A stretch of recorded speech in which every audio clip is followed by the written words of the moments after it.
y diríamos, si no fuera por los mecanismos que utiliza el gobierno del estado de Sonora, pues él estaría trabajando allá en su tierra, ¿no? En Sonora. Es decir, se ve obligado a salir del estado porque lo están persiguiendo, porque hay una orden de aprehensión en su contra. O sea, siempre que hablamos y estamos hablando de un pueblo indígena, pues a veces no nos percatamos de la dimensión de lo que estamos hablando, ¿no? Contradictoriamente con lo que pudiéramos pensar, nosotros somos nómadas y los pueblos indígenas son sedentarios, ¿no? Es decir, nosotros andamos cambiando de colonia, de casa, de ubicación, y los pueblos indígenas llevan miles de años viviendo en el mismo lugar, bueno, a veces cada vez más orillados, ¿no? Cada vez más porque les quitan sus tierras y todo eso, pero no abandonan su territorio, porque lo consideran parte de su vida misma, de su ser, de su existencia. Entonces, quiero contarles una anécdota que me contó un promotor de educación de los Altos de Chiapas, de Oventic. Un día, ¿no? Me dijo que hubo una especie como de concurso entre niños de escuela autónoma con niños de escuela oficial, ¿no? Y que una parte era sobre historia, ¿no? Y que hubo una pregunta clave que más o menos refleja pues, las dos formas de ver el mundo, ¿no? Cuando el maestro, el que estaba haciendo el examen, la prueba, le pregunta a un niño de escuela oficial, bueno, les pregunta a los dos, pero primero va a contestar el niño de escuela oficial, ¿quién descubrió América? ¿No? Y entonces el niño de escuela oficial agarra y dice Cristóbal Colón, ¿no? Pues así lo aprendimos todos en los libros, ¿no? O sea, todos, si ustedes ven los libros de texto que hay, pues dice que Cristóbal Colón descubrió América. Ahora voy a dejar de lado todas las jaladas de que si vinieron de Marte y todas esas cosas. En los libros dice que Cristóbal Colón descubrió América, ¿no? Ok. Entonces, pues, el maestro se queda satisfecho con la respuesta y entonces iba a hacer otra pregunta, ahora al niño de escuela zapatista, y el niño de escuela zapatista le dice, un momento, no estoy de acuerdo con la respuesta, ¿no?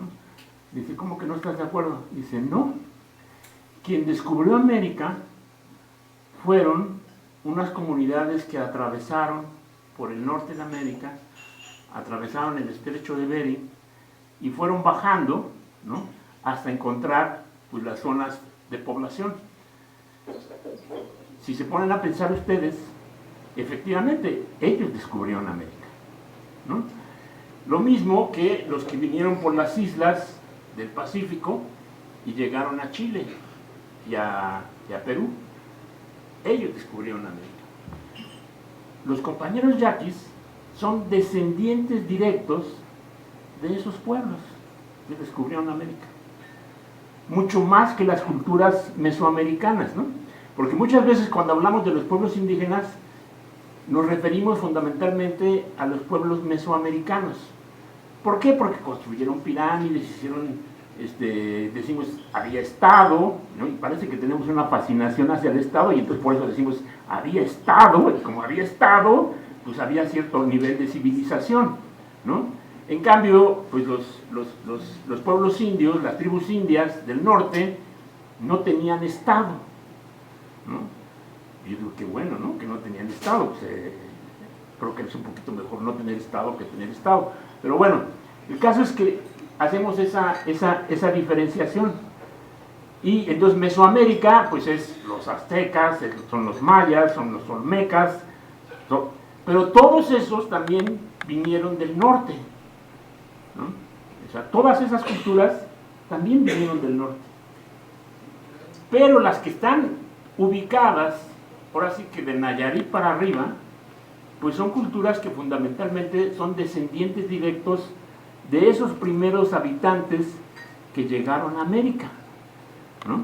Y que descubrieron América, no el genovés, ¿no? Entonces, Este hecho me llamó mucho la atención porque significa tener una visión radicalmente diferente de la historia, ¿no? Es decir, los europeos nos descubrieron, ¿no? Y nos dieron identidad, hasta nos pusieron nombre, ¿no? América, por un güey que era geógrafo y que hizo un mapa que era América, ¿no? Américo Vespucio, ¿no? Entonces por eso nos llamamos América. Yo recuerdo que en el primer momento que llega Evo Morales al gobierno en Bolivia y que Hugo Chávez le dice, es que tenemos que hacer el sueño bolivariano, pues en ese momento, ya no ahora, pero en ese momento Evo Morales dice, perdón, pero para Bolivia, que se llama Bolivia por Bolívar, no significa nada Bolívar, ¿no? Y eso es un hecho, Bolívar no significa nada para los pueblos indígenas de Bolivia, ¿no? Significa Tupac-Katari. Tupac-Katari, claro que significa muchísimo, ¿no? Para los pueblos de Bolivia, como Tupac Amaru para los pueblos de Perú, pero Bolívar no. Entonces, estamos enfrente de culturas milenarias, ¿no? Y lo que estamos viviendo es el proceso del capitalismo de querer destruir, aniquilar, desaparecer esas culturas milenarias. Y lo quieren hacer en la forma que ellos hacen las cosas, ¿no? Que es con una guerra. Con una guerra que en el caso de los yaquis además tiene antecedentes impresionantes, ¿no? Desde el siglo XIX, en el que, pues obviamente, con toda esta cosa de la ley de desamortización de bienes en manos muertas y todo lo demás, representa una guerra del Estado contra la tribu yaqui. Y esa guerra culmina incluso con muchos habitantes de la tribu yaqui en San Juan de Ulúa, ¿no? Encarcelados en San Juan de Ulúa. Entonces, cuando hablamos de la tribu yaqui, estamos hablando de una de las riquezas fundamentales, patrimonio de este país, de nuestra nación, que queremos reconstruir. Y quien quiere destruirla es el capitalismo. Y la quiere destruir por una razón. Porque ya venía desde antes, obviamente, ¿no? La idea esta de lo que fue el proceso de apropiación de las tierras de la tribu yaqui desde el siglo XIX, ¿no?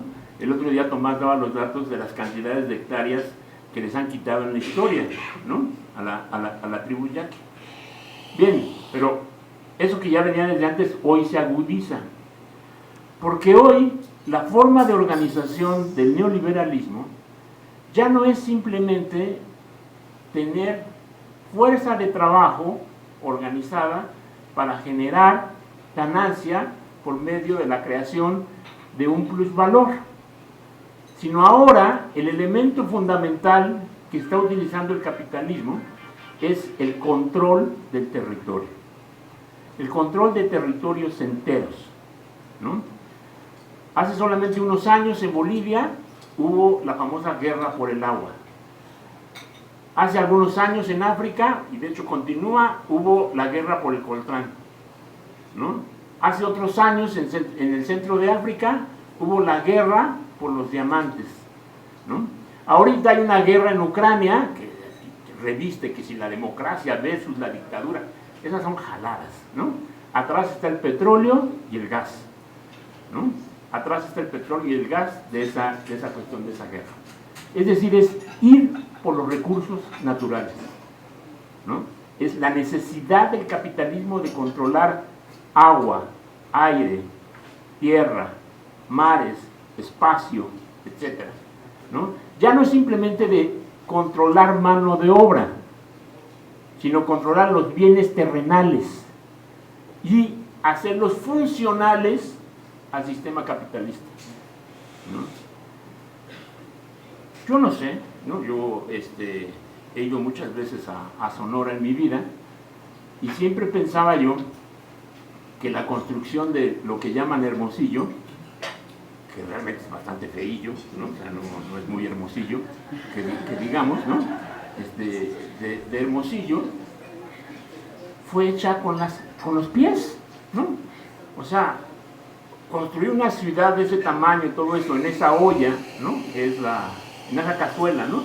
Que es la ciudad de Hermosillo, significaba el traslado de mucha agua a ese lugar. Y entonces ahora se plantea esa famosa disyuntiva, pero ¿qué hacemos? Ahí están, ¿no?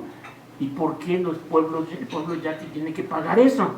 El pueblo yaqui no diseñó la ciudad de Hermosillo.